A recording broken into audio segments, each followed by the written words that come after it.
Salut les gamers et les gamers! Je m'appelle Patrice. Moi c'est Marie-Pierre. Et nous sommes les Ions Ludiques. C'est quoi ça, un ion ludique?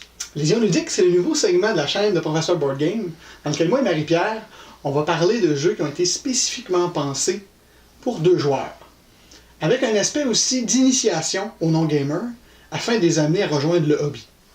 Le premier jeu dont on a choisi de vous parler, c'est Seven Wonders Duel de Antoine Moza et Bruno Catala de la compagnie Repos Productions.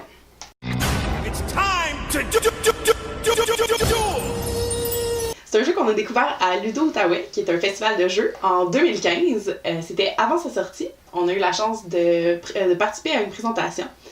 Personnellement, j'avais jamais joué à Seven Wonders avant d'essayer celui-ci.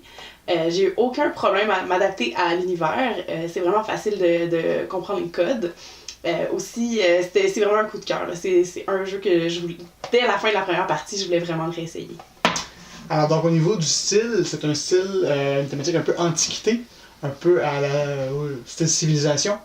Alors c'est un jeu d'une durée de 30 minutes pour 10 ans et plus. C'est un jeu de type collection d'ensemble et recrutement de cartes, dans lequel on va bâtir des bâtiments afin d'avoir une cité supérieure à celle de son adversaire. Donc d'abord on place le plateau de jeu au centre de la table. Sur ce plateau on va placer le jeton de conflit avec les jetons militaires, qui vont être utilisés lors de la victoire militaire. Ensuite, on choisit au hasard 5 des progrès qui sont reliés, eux, aux cartes scientifiques, et on les place juste au-dessus de la piste de cheminement militaire.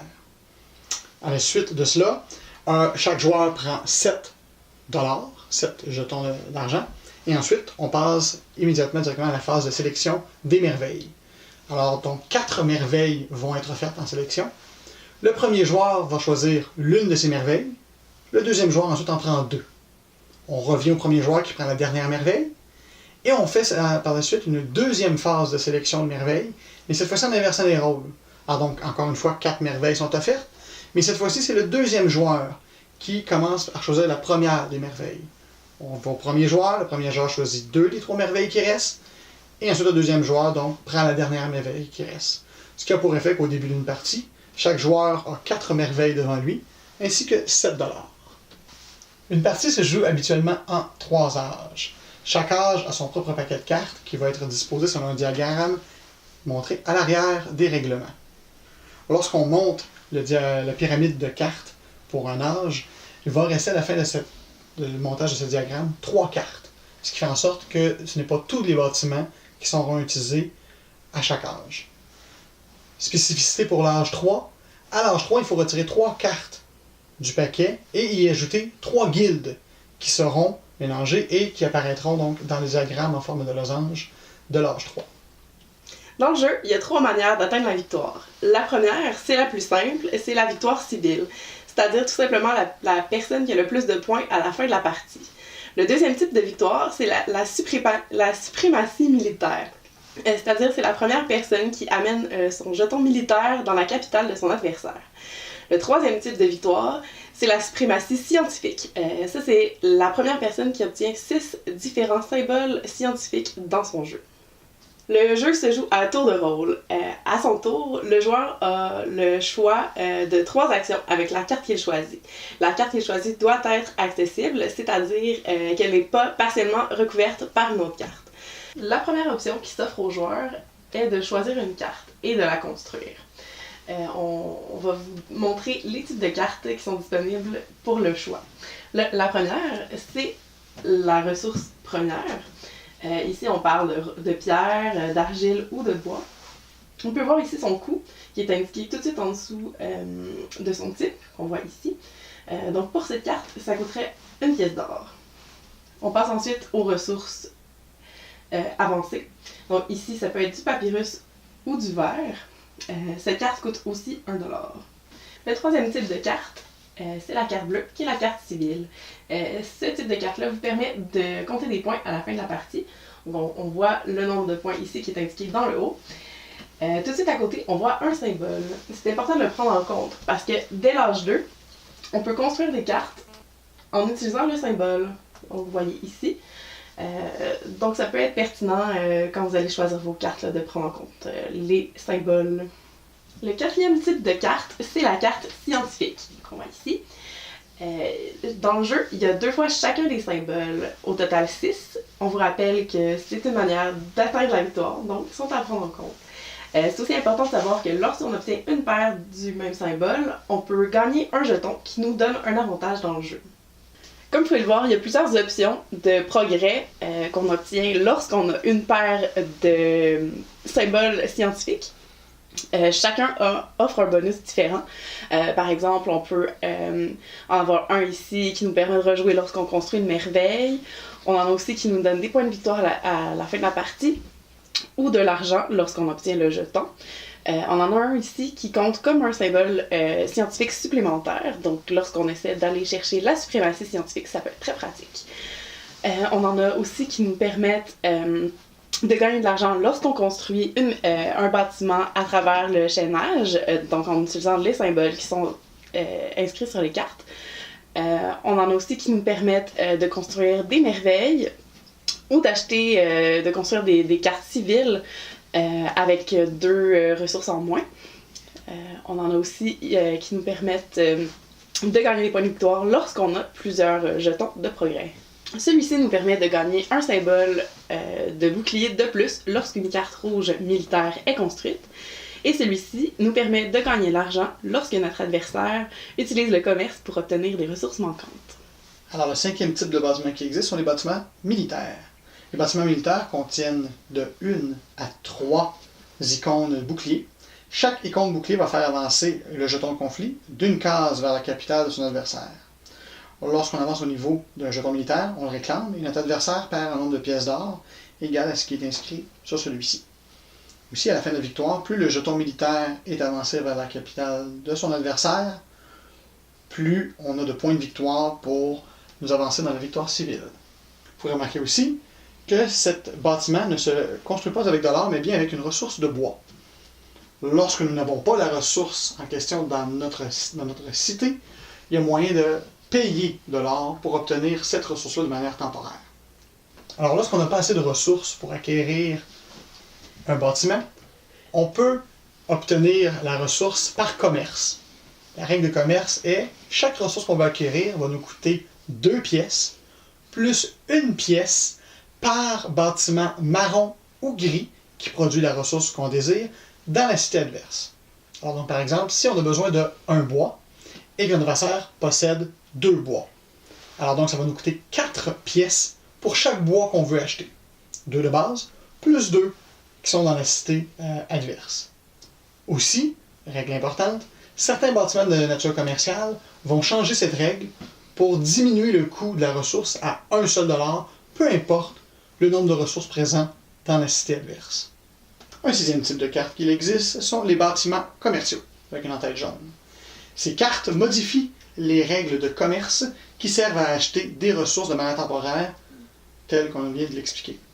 Et finalement, un dernier type de carte, les guildes. Les guildes ne sont disponibles que lors de l'âge 3, et seulement 3 guildes seront disponibles aux joueurs. Chacune des guildes va donner un bonus en pièces d'or lorsqu'il est bâti, et un bonus en points de victoire à la fin de la partie. Le nombre de pièces d'or données va être en fonction du nombre de cartes de la couleur indiquée sur la guilde dans la ville qui en contient le plus. Donc, par exemple, si je bâtis la guilde des marchands ici, et que mon adversaire a plus de cartes jaunes que moi, eh bien, je vais faire un nombre de pièces d'or lorsque je bâtis cette guilde égal au nombre de cartes jaunes possédées par mon adversaire. Et à la fin de la partie, le nombre de points de victoire que va faire le joueur qui possède la guilde est égal au nombre de cartes présentes dans la cité qui en contient le plus de la couleur en question. On peut voir aussi que c'est la même chose ici pour les merveilles, ainsi qu'au niveau des pièces d'or. Maintenant qu'on sait comment construire, comment on obtient de l'argent? Alors, pour obtenir de l'or dans ce jeu, la manière principale de faire, c'est avec la 2e action qui est disponible. Donc, ce qu'on fait, donc, c'est que le bâtiment qu'on a sélectionné, plutôt que de le bâtir, on le discarte du jeu et on gagne un nombre de pièces d'or égal à 2, plus le nombre de bâtiments de type commerciaux qu'on a déjà dans sa cité. Alors donc, par exemple, si dans notre cité, on a déjà 2 bâtiments de nature commerciale, on prend une carte, peu importe son type, on la discarte et on va gagner 2, plus 2, 4 $ vont donc s'ajouter à notre trésor. Et donc, Marie, c'est quoi la 3e action qui est disponible? Le jeu s'appelle Seven Wonders, donc on s'en doutait, la troisième action, c'est de construire une merveille. Sur chaque merveille, on peut trouver plusieurs symboles de bonus qui vont s'appliquer à notre cité pendant le jeu. Par exemple, cette merveille nous permet de produire la ressource de notre choix dans les 3 ici qui sont indiquées, ce sont les ressources de base. Cette merveille nous permet d'utiliser une ressource avancée, du papyrus ou du verre. Et en plus de ça, elle nous permet de rejouer avec ce symbole de flèche. Les merveilles ont aussi des points de victoire qui s'appliquent à la fin de la partie.